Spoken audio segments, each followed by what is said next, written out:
국민들의 정치 양극화와 확증 편향. 확증 편향은 인간이 가진 대표적인 인지적 오류 중 하나로 자신의 기존 신념이나 가치관을 지지하는 정보만을 선택적으로 받아들이고 그렇지 않은 정보는 무시하거나 과소평가하려는 경향을 가리킨다. 심리학자들은 이를 마이사이드 바이어스라고 부르기도 하는데, 이는 사람들이 내 편과 관련된 의견은 쉽게 수용하면서 반대편의 의견은 쉽게 배척하거나 왜곡하는 특성이 있음을 뜻한다. 이러한 확증 편향은 개인의 일상적인 의사결정부터 거시적인 사회 정치적 갈등에 이르기까지 다양한 영역에 영향을 미친다. 특히 정치적 양극화라는 문제가 전 세계적으로 심화되고 있는 현대 사회에서 확증 편향이 어떻게 국민들의 극단적 대립을 부추기는지 살펴보는 일은 매우 중요하다. 여기서는 먼저 확증 편향이 무엇인지, 그리고 이 편향이 형성되는 배경과 작동 방식에 대해 고찰한 뒤 현대 사회에서 나타나는 정치적 양극화와의 상관관계, 그리고 이를 완화하기 위한 방법들을 종합적으로 다루고자 한다. 확증 편향은 자신이 이미 가지고 있는 믿음이나 가치관을 지지하는 정보만 선별적으로 수용하고 그렇지 않은 정보는 기피하거나 무시하는 심리적 경향을 의미한다. 예컨대 커피를 즐겨 마시는 사람은 커피가 장수에 도움이 된다라는 기사는 곧이곧대로 믿지만, 카페인이 심장박동이나 교감신경에 안 좋은 영향을 미칠 수 있다는 내용의 기사는 대수롭지 않게 넘기려는 행동을 보일 수 있다. 이런 사례에서처럼 개인은 자신의 행동 또는 신념을 정당화하거나 재확인해주는 정보를 선택적으로 찾아내고 적극적으로 수용한다. 광고와 브랜드 마케팅에서 자주 볼 수 있는 현상 역시 확증 편향과 관련이 있다. 사람들은 한번 익숙해진 브랜드나 광고에서 제시되는 메시지를 이미 알고 있는 사실처럼 받아들이게 된다. 예를 들어 세계적인 탄산음료인 코카콜라는 이미 시장에서 독보적인 위치를 차지했음에도 불구하고 끊임없이 광고를 선보인다. 이는 소비자들에게 코카콜라는 언제나 어디서나 마셔도 좋은 익숙하고 안전한 선택이라는 인식을 지속적으로 심어주기 위해서다. 결국 사람들은 맛이나 품질을 객관적으로 비교 평가하기보다는 이미 알고 있는 제품이니 문제 없을 것이라는 확증 편향 속에서 해당 제품을 꾸준히 선택하게 된다. 확증 편향은 인간의 인지적 에너지를 아껴주는 측면도 있다. 세상에 존재하는 수많은 정보를 매번 객관적으로 비교하고 반대되는 의견까지 숙고한다는 것은 많은 시간과 노력을 필요로 한다. 반면 자신의 믿음과 일치하는 정보만 받으면 사고 과정이 한결 단순화되므로 심리적 피로도가 감소한다. 또한 집단 내에서 다수의 합의나 권위를 가진 인물과 의견을 나누게 되면 그 편향이 더욱 공고해진다. 결국 이런 반복적인 인지 과정이 쌓여 확증 편향은 개인 내면의 뿌리 깊게 자리 잡게 된다. 현대 민주사회에서는 정보의 홍수 시대를 맞이함과 동시에 정당별, 이념별 대립 구도가 더욱 선명해지고 있다. 사람들은 자신이 지지하는 정당 또는 정치인이 내놓는 공약이나 발언을 신뢰하면서 반대되는 입장은 접하려고 하지 않거나 접하더라도 비판적 태도로 일축한다. 예컨대 A당 지지자는 A당을 호의적으로 다루는 언론이나 매체를 통해 정보를 얻고 B당에 반대하는 주장을 주로 찾는다. 반면 B당 지지자는 그 반대다. 이처럼 서로 다른 편향된 정보만을 골라 수용하다 보면 중립적 시각에서 이슈를 살피기가 점점 어려워진다. 가령 어떤 정책이 A당에 의해 추진될 때 B당 지지자들은 정책의 장점을 객관적으로 검토하기 전부터 부정적이며 공격적인 태도를 취하게 되고 반대 상황 역시 마찬가지다. 결국 이러한 태도는 양 진영의 대립각을 더욱 날카롭게 세울 뿐만 아니라 국민 내부의 결속력을 약화시키고 정치적 양극화를 심화시킨다. 확증 편향이 인종 및 경제적 지위에 대한 고정관념과 결합될 때 사람들은 심각한 지각 왜곡을 일으키기도 한다.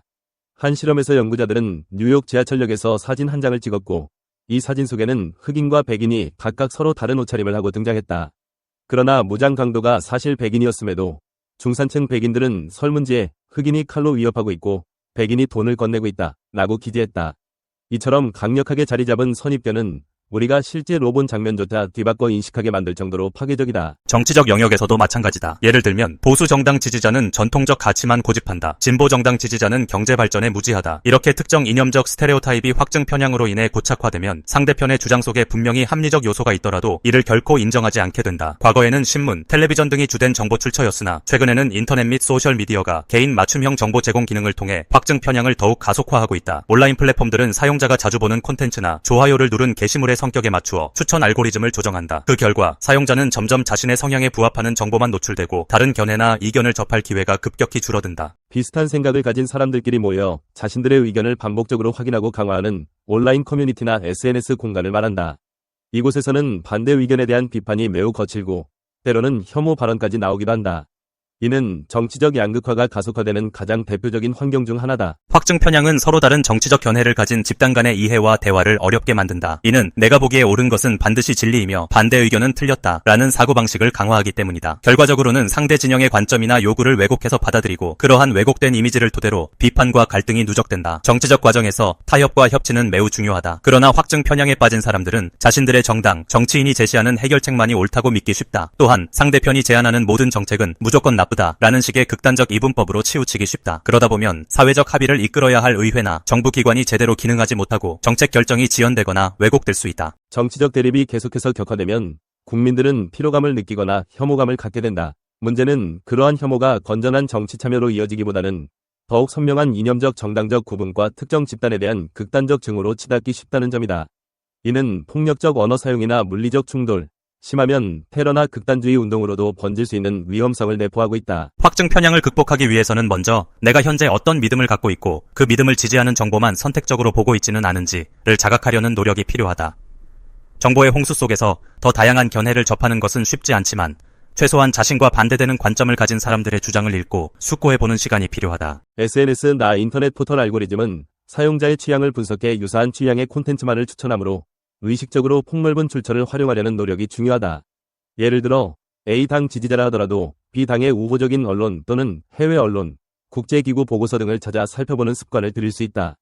학술 연구, 전문가 칼럼, 통계자료 등 권위 있는 데이터에 대한 접근성을 높이는 것도 도움이 된다. 시민들이 서로 다른 관점을 가진 사람들과 직접 대화하고 토론할 수 있는 공론장을 활성화하는 것도 하나의 해법이다. 온라인상의 비대면 익명성 환경에서는 감정적 분노와 혐오 표현이 쉽게 나오지만 오프라인이나 제도화된 공론장에서는 직접 얼굴을 마주보고 논의하기 때문에 극단적인 언행이 줄어드는 경향이 있다. 또한 제도적 장치를 통해 불필요한 감정 소모나 오류 정보 확산을 막을 수 있다. 현대사회에서 미디어가 차지하는 영향력은 매우 크다. 자극적이고 선정적인 기사, 혹은 특정 정치 성향의 논조가 강한 미디어 콘텐츠는 클릭수나 시청률을 높일 수 있지만 국민들의 확증 편향을 오히려 부추길 수 있다. 이런 문제를 완화하기 위해서는 학교 교육이나 시민 교육을 통해 미디어 리터러시를 강화할 필요가 있다.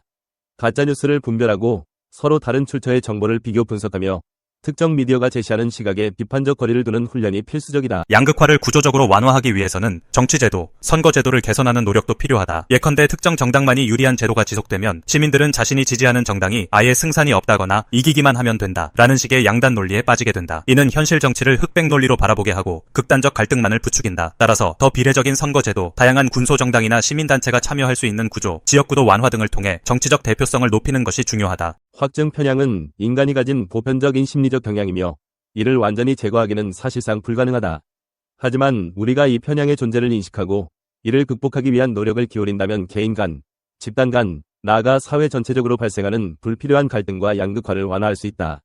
정치적 영역에서도 마찬가지로 당장 내 편을 지지하는 정보에만 매몰되지 않고 반대편의 합리적 주장을 검토해보는 태도를 기를 필요가 있다. 특히 정보 홍수 시대를 살아가는 현대인들은 끊임없이 쏟아지는 뉴스 기사와 SNS 피드를 무비판적으로 받아들이기 쉽다. 그러나 보이는 것이 전부가 아니다 라는 말을 되새기며 한 번쯤은 다른 관점을 비추어보는 일은 사회적 연대와 협치를 위해 필수적이다. 우리가 겸손하게 자신의 무지를 인정하고 더 넓고 다양한 목소리에 귀 기울이는 과정을 거친다면 확증 편향이 부추기는 극단적 정치 양극화는 서서히 완화될 가능성이 있다. 결국 인간의 인지적 한계와 부족함을 인식하는 것에서 출발해야 한다. 정치적 입장, 이념, 신념과 상관없이 누구나 선입견과 편향에 쉽게 빠질 수 있으며 진실은 우리가 믿고 싶은 대로 존재하는 것이 아니라 객관적인 사실과 논의를 통해 구성해 나가야 할 대상이다. 이 점을 염두에 두고 우리 사회가 좀 더 균형 잡힌 시각과 성숙한 시민의식을 갖출 수 있도록 각 개인과 언론, 정치권, 그리고 제도 전반에 걸쳐 꾸준한 노력과 개선이 이루어져야 할 것이다. 이 비디오가 유용했다면 좋아요와 구독 버튼을 눌러주세요. 건강한 삶을 위한 더 많은 팁을 공유할 테니 계속해서 성필원 채널을 지켜봐 주세요. 감사합니다.